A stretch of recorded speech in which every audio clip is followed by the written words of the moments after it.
Welcome to our friends. Welcome to our channel Design of Energy Efficient Buildings. Today I am going to brief about the design of the green buildings and environment in my lecture 7. This is one of the green building you are seeing. Green building. The approach of the green building results in reduction in operating cost like energy and water. Some salient features of green buildings are minimal disturbance to landscape and site conditions, use of recycled and environment-friendly building materials, efficiently use of water and recycling of wastewater, use of energy efficient and eco-friendly equipments, use of renewable energy, indoor air quality for human safety and comfort, effective control and BMS.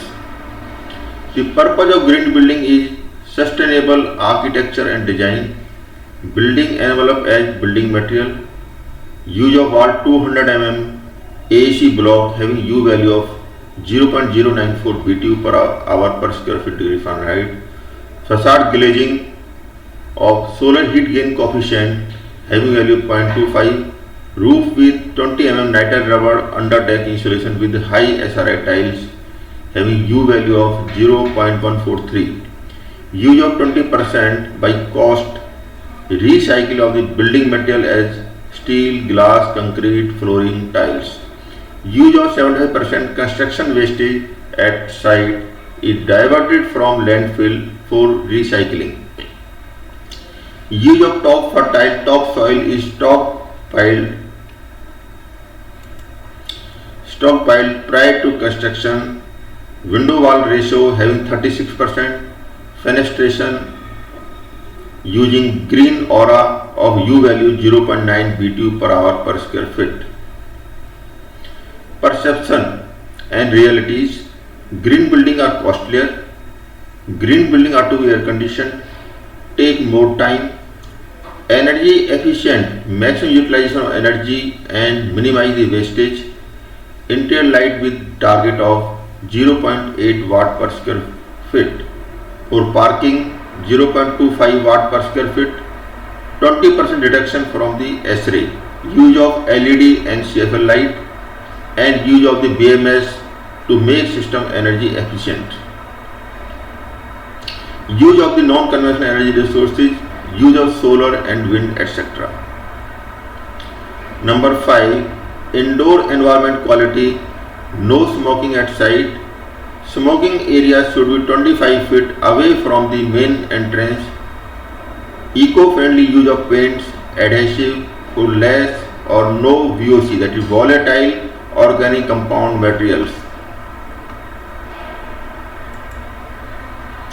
Use of VFD in electrical motors, use of refrigerant in HVAC system having low or no ODP and GWP, that is ozone depletion products.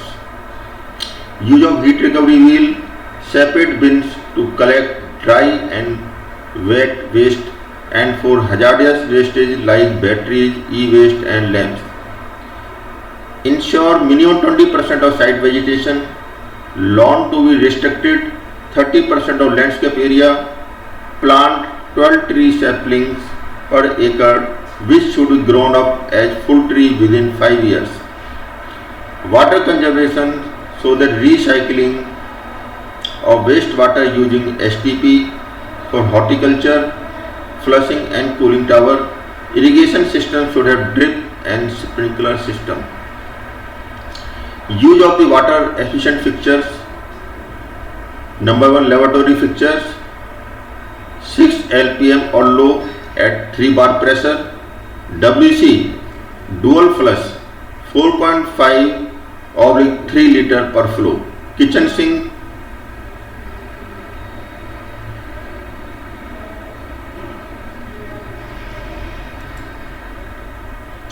Kitchen sink 6 LPM or low at 3 bar, shower 10 LPM or low. Green building rating. Based upon the above, IGBC awarded the credit point for each item adopted in the buildings. Number 1, core and shell means whether it is a new or old building. Super platinum, if the credit points are 90 to 100, it is super platinum. If the points are 75 to 89, it is platinum, 60 to 74 gold, and 50 to 59 is silver. And if it is 40 to 49, then it is called certified building. Leadership in energy and environment design.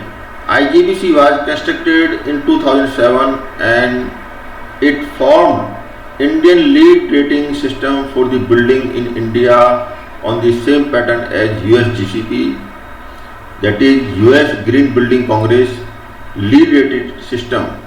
The rating system is based on the ECBC and SRAE 90.1. In developed countries, the energy consumption is projected to grow at 1.3% while the population grow at rate of 0.8%.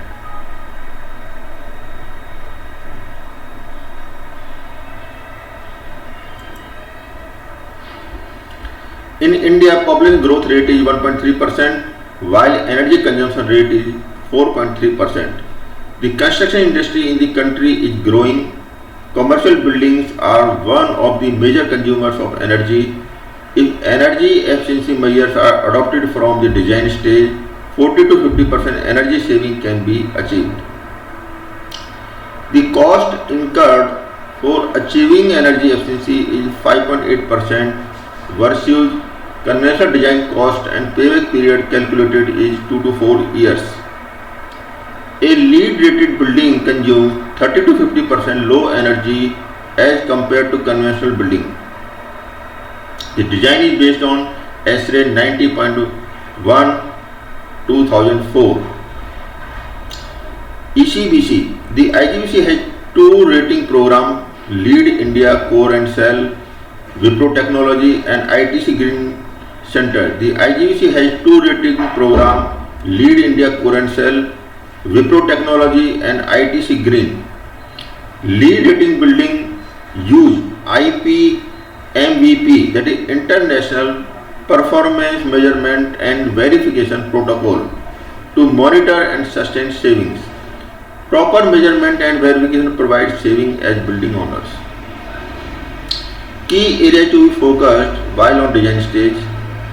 Maximum glazing to be provided on north and south facade, which bring natural light in this space.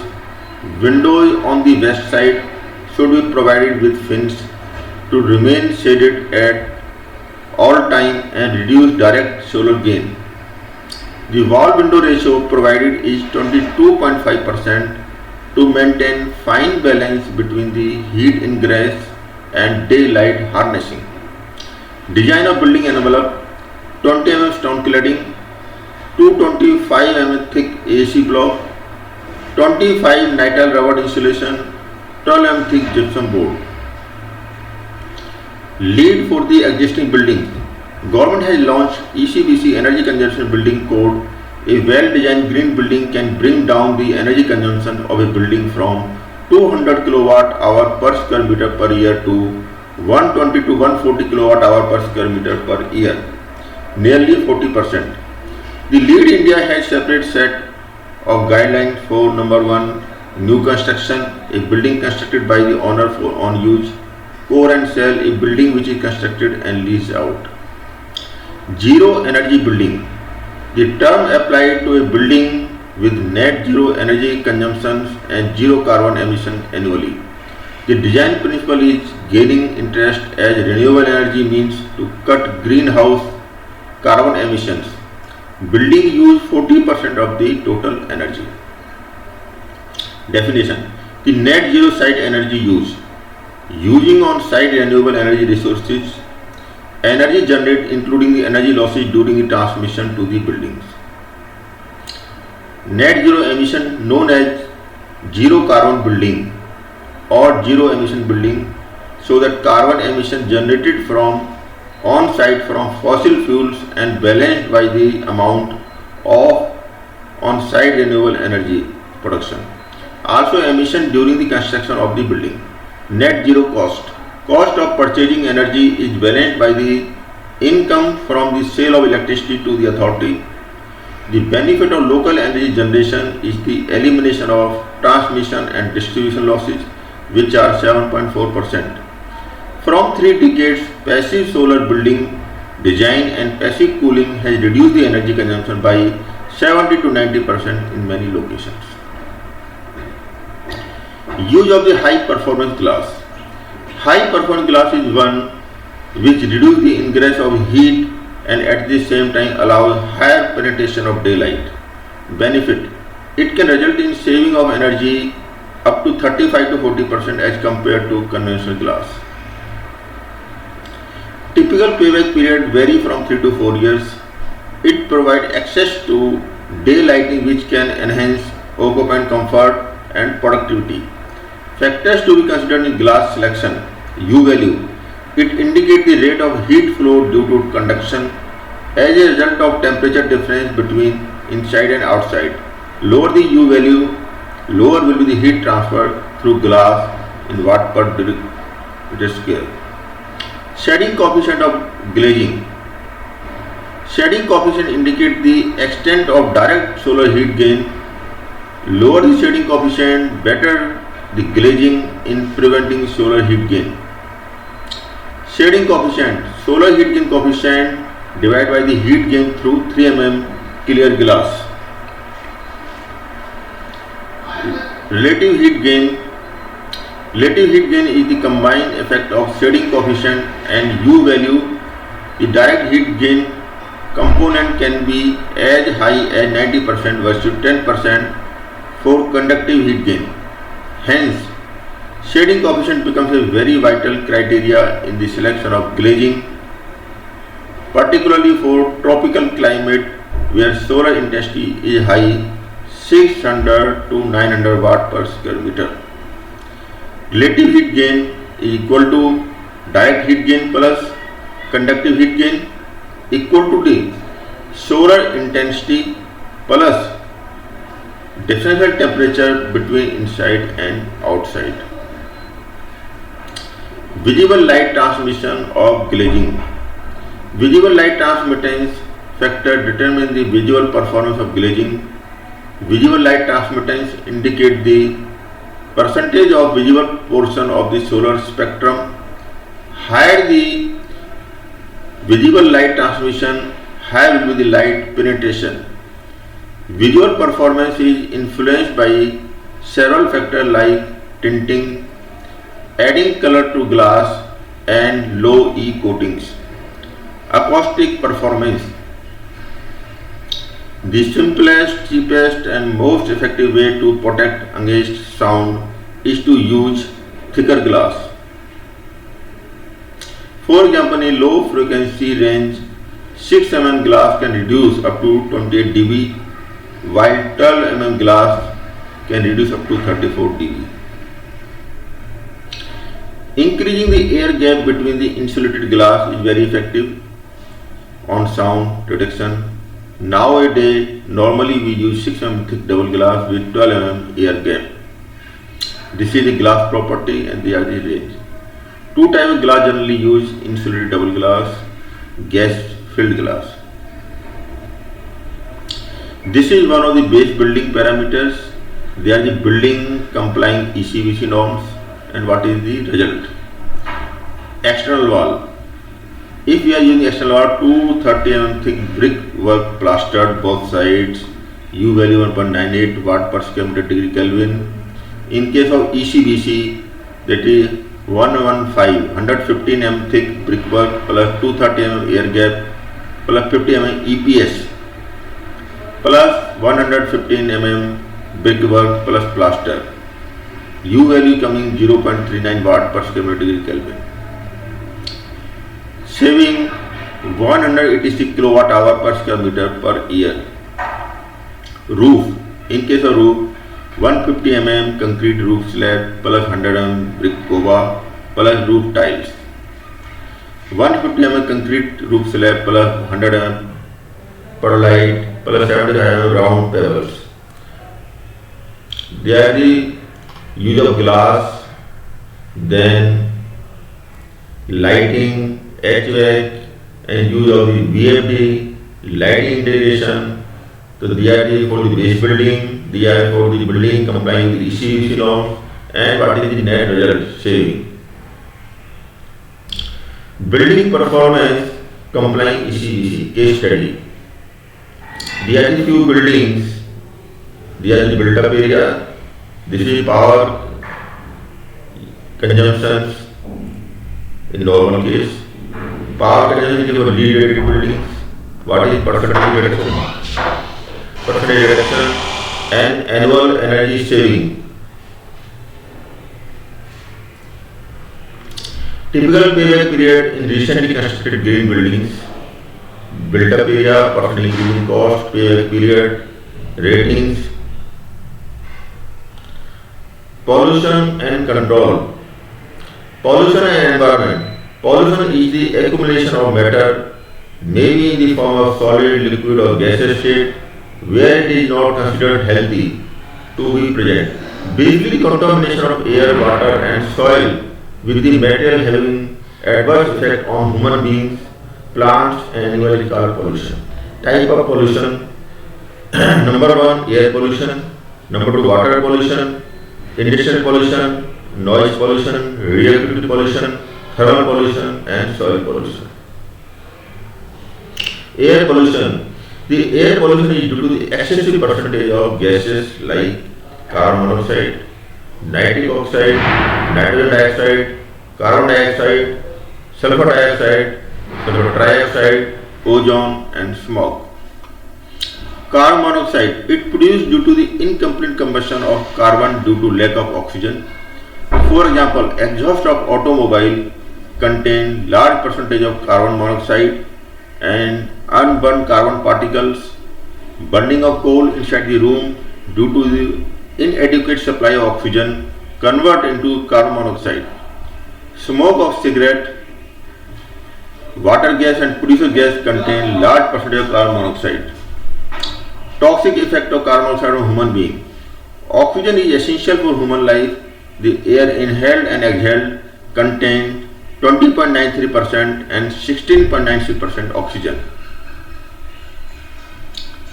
Thus, 3.97% oxygen is absorbed by the hemoglobin in RBC.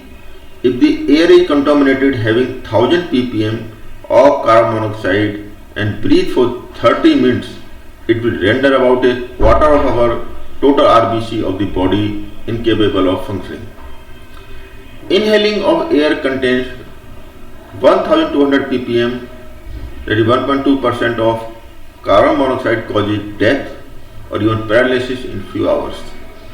The carbon monoxide has 200 times more affinity for hemoglobin.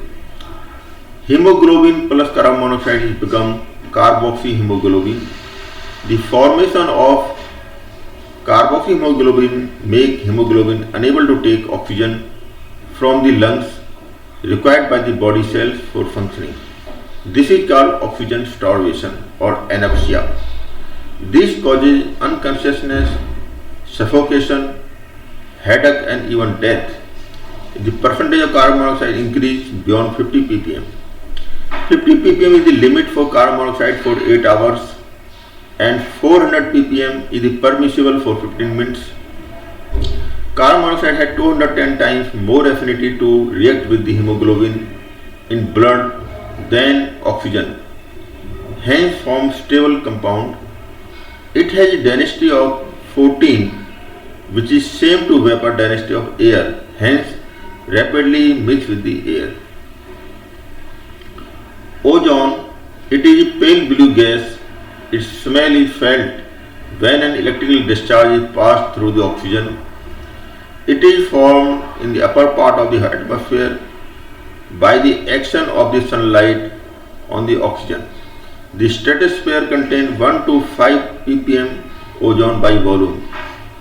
The thickest layer of ozone exists at height of 23 km from the earth. It is essential for the survival of earth. Traces of ozone in the air is not harmful if the concentration is more than 0.1 ppm is toxic. Causes of ozone depletion layer. A hole was detected by the scientists in the region of Antarctica in 1980. The hole covered an area of 29.3 million square kilometer. Due to this hole, ultraviolet rays are coming without any obstruction to the earth. which can cause skin cancer in human being and damage the plants and life. The depletion of the ozone layer in the stratosphere is due to the following reasons. Number one, oxide of the nitrogen is present in the atmosphere, decompose ozone into oxygen. This nitrogen dioxide present in the atmosphere destroys 60% of the ozone. Fluorochlorocarbon act as aerosol, spray propellant like fluorochloromethane, R11, R12, being chemical inert, they are stable compound used in fire extinguishers. After reaction with UV solar radiation, these get break down into atomic chlorine. This chlorine again regenerated and destroys the ozone layer. The nuclear test generate high temperature which produce nitrogen dioxide by the composition of nitrogen and oxygen and destroy the ozone layer. Exhaust of supersonic jet also destroy the ozone layer. The depletion of the ozone is by nitrogen dioxide emitted by the engine and flue gases by the power plant and industries. Lightning spark passage in the atmosphere, though excess of oxygen is also harmful. Protection of ozone layer, the fluorochlorocarbons should be banned, though their substitutes are now being used in the market. Smoke, it is produced by the combustion of wood, coal and oil. It contains the unburnt carbon particles which pollute the atmosphere and affect our respiratory system and damage our lungs. This can be controlled by using electrostatic precipitator. Carbon monoxide, it is non-toxic, non-poisonous, tasteless and soluble in water. A non-toxic gas which does not support the life. Thank you very much.